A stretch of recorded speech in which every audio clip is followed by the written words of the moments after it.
Remember how in The Lion King, Mufasa told Simba that we're all connected in a delicate balance called the circle of life? Well, according to IFL Science, scientists have actually rejected this idea of nature's balance, and that it's just a concept ingrained in our minds that nature will overcome any challenges and always restore the balance. But when several ecologists observed animals in the wild, this concept didn't hold up.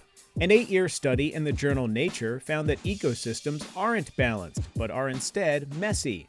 In this case, scientists isolated plankton from their environment and saw chaos ensue in the food web, with different species expanding while others dramatically declined.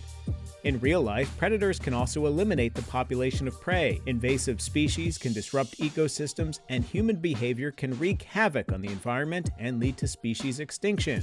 The idea of the circle of life can affect how we think about things like climate change, which can be dangerous.